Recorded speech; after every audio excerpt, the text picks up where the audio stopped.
Alright, today we've got a 1998 Sewer Equipment of America Hydrojet unit, and we're just going to do a quick walk around on this thing, give a little bit of information about it.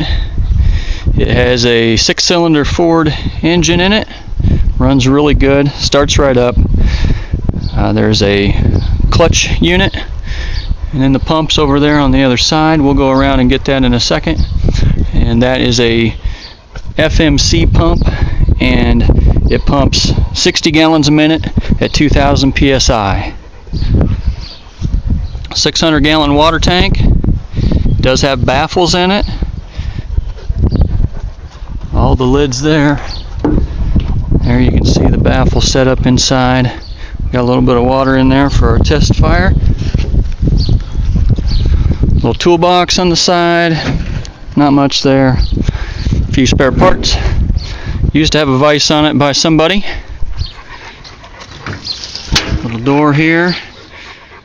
Those reels inside. There's a port there for a washdown gun. I don't have one for it. Gas tank's right there.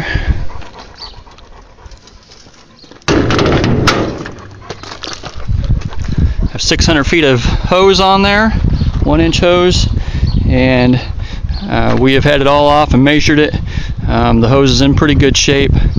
The deeper you get into the reel, the better it is, and but it's a little rough here on the outer links. A little guide unit down there at the bottom for winding things up. I just put a new valve on here. That little port is for recirculation. If you had it out in the wintertime, you can hook the end of your hose on that and recirculate back into the tank. There's a lever here to turn the pressure on or off. Just controls a bypass valve inside there. You've got some pressure monitoring gauges there. Your gauges for the engine. And there's the choke, the throttle. The reel counter right here does not work. I haven't messed with it, but there's something not right with it.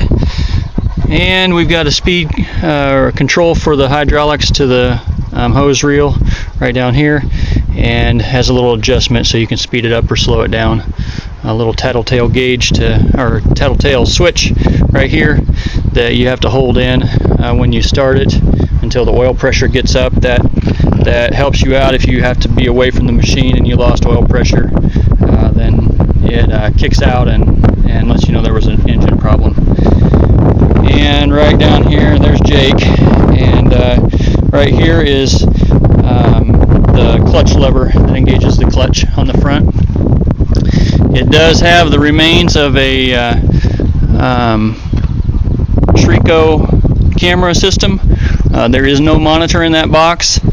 There is the reel with the wire, and then there's a control over here for that, and that does work. I can flip that on quick.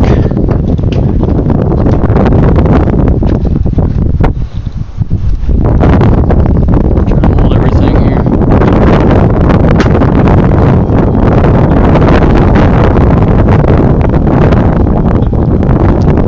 It goes around either way. And inside that box, it's just an empty aluminum box. I have not had a camera with this. The municipality that had it before, I think, probably took that out. And I shopped around, and you can buy a monitor and a camera unit for about $4,000. And here's the pump. At some point in its life, it has had the sump on the bottom of the pump here has cracked. I imagine it had some water left in it, and it froze. And we ran it for the last year and a half with just some JB Weld on it, but I cleaned it up here and ran some weld on there. It's not the prettiest thing, but it's holding water. It's got water in it right now. So we've got a filter down here. I repiped all this stuff on here that goes up to the pump.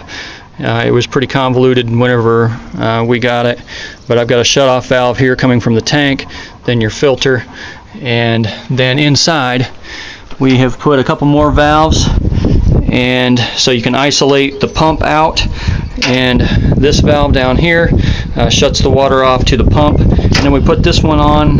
It's just an accessory port, so that if you wanted to isolate the pump out with that one, you could add antifreeze through this port, but we've never added an antifreeze tank.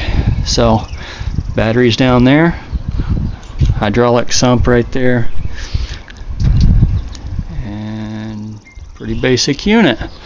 Runs good. We're going to start it up in another video, and this one's just kind of looking it over. The paint job is not the best, as you can tell from the video. It used to be blue. The company that had it before me, that bought it from, they bought it from an auction for St. Louis municipality. That company painted it, and they didn't do the greatest job, but she's good and solid. And if you don't need anything real pretty, it's a good running machine that has a lot of power. I also put new brakes on it, and it had a hydraulic brake system with the surge brake system with the pintle hitch there, and I've abandoned all the hydraulics, and we have a breakaway on it now, and there's a little battery box, and I put a junction box in there to hold all of our connections. We have the standard 7-pin wire set up, and then I took all the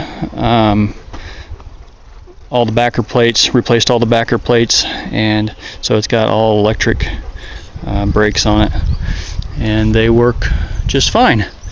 So tires are in good shape. You can see that they've got some tread on them, and ready to go. So we packed all the bearings when we were in there, and about the only other thing I can think of is that we have this other valve on here that is also serves as a main drain valve for everything. Then we use this yellow hose that we have. You can either use it to get away from the machine if you're draining it, or we would put a tank in the back of our pickup, and we could carry an extra 300 gallons with us and fill out of that tank and run it into the system. So it gave us a little more capacity when we were out in the field working on things. So, all right, that's what we've got today. The next video we'll have her started and running.